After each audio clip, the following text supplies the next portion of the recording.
Halo lur, jumpa lagi bersama saya Wahyu 26 Motovlog.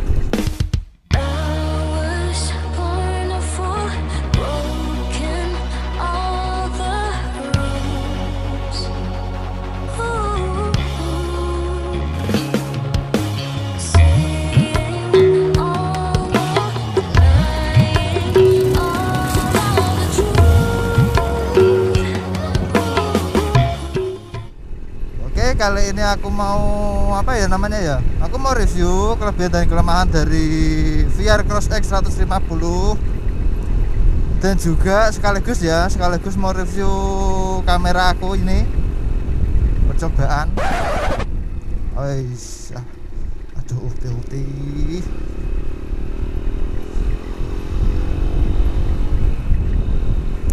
Jadi aku pakai kamera action cam dari Zcam yang versi Inter, warnanya hitam. Aku beli dulu harganya 750, ya bekas, mahal, tapi dia udah mode mic eksternal, jadi ada lubang buat nyolokin mic eksternal. Nah otomatis dengan kondisi seperti itu, untuk hasil perekamannya kita nggak usah mengira-ngira ya, kita nggak usah ngira-ngira antara video dengan suara kita waktu kita ngedit videonya begitu. Dan untuk settingannya aku menggunakan settingan 720p 60 fps. Nah kenapa kok sekecil itu? Sebab kamera action cam itu rata-rata boros. Awais, action cam itu rata-rata boros, itu yang pertama. Yang kedua, semakin tinggi resolusi, jadi semakin boros untuk pemakaiannya ya. Jadi itu yang jadi alasan Aisyah, ayo kucing kawin ayo. Jadi itu alasan kenapa kok saya menggunakan resolusi 720p 60 fps. Saya iki dalane ngondi iki? Rene apa ono ya? Rene kae. Oh ya bener. Jadi semakin tinggi semakin memakan konsumsi baterai, otomatis semakin boros untuk pemakaian baterainya. Kayak aku salah jalan deh. Waduh iya salah jalan aku lur. Orang rene aku salah jalan. Balik. Rono berarti. Oke, jadi aku mau review kelebihannya dulu ya. Untuk kelemahan nanti nyusul di video selanjutnya. Jadi untuk kelebihan motor VR Cross X 150 ini, yang pertama harganya murah. Oke. Dengan harga 17.550.000 rupiah, jenengan bisa dapat motor trail. Oke. Jadi kalau misalkan jenengan beli motor-motor Jepang merek sebelah, itu kalian bisa mendapatkan 2 unit motor. Aduh dek, nyiprat.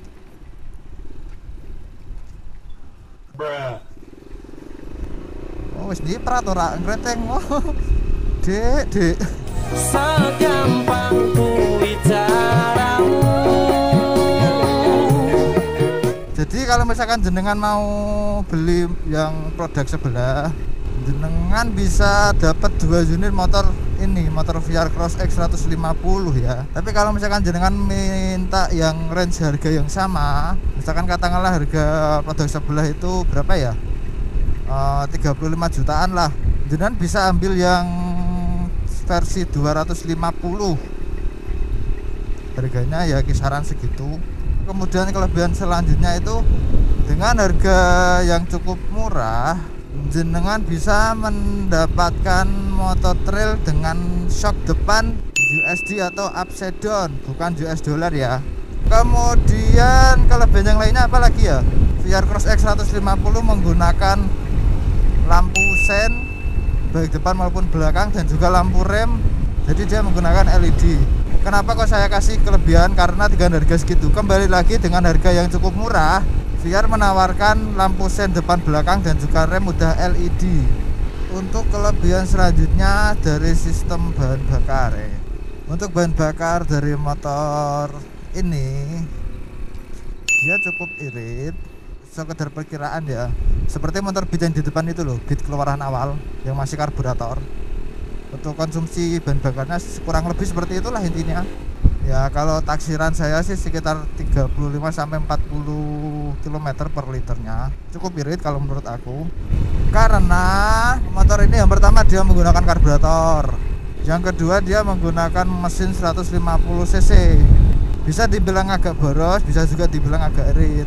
Itu kan kenapa? Karena motor trail itu sejatinya mengandalkan torsi. Torsi awal itu gede daripada kecepatan. Ya saya anggap irit gitu aja ya.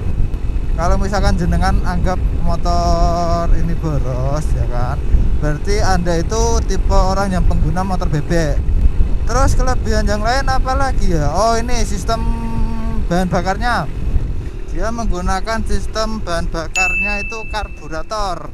Kenapa saya bilang kelebihan? Karena sistem bahan bakar karburator itu secara untuk perawatannya itu lebih mudah daripada injeksi. Ya lebih mudah injeksi sih sebenarnya, tapi kalau rewel ya angel wes mulai angel.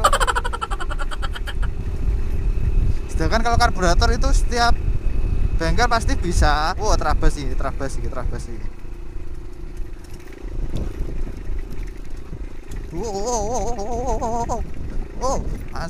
Aduh mencolot le. Aku rawani banter le. Jadi untuk zaman sekarang ada beberapa bengkel yang bisa setting injeksi. Setting lu ya, bukan servis lu. Beda, servis dengan setting itu beda. Kalau servis itu paling cuma ngebersihin itu aja sih, ngebersihin filter udaranya sih. Kalau setting injeksi dia pakai komputer atau paling enggak itu pakai mini apa ya? Mini ECU tester kalau nggak salah namanya. Bro nyaliku aku rumani bro. Yes, oke.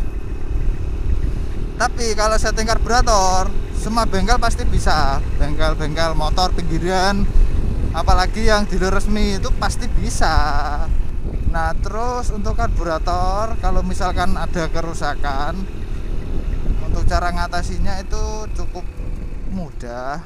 Kalau misalkan karburatornya udah rusak parah ya, kalau misalkan ganti satu gelondong karburator itu murah harganya. Dan sedangkan injeksi komponennya menggunakan sistem kelistrikan.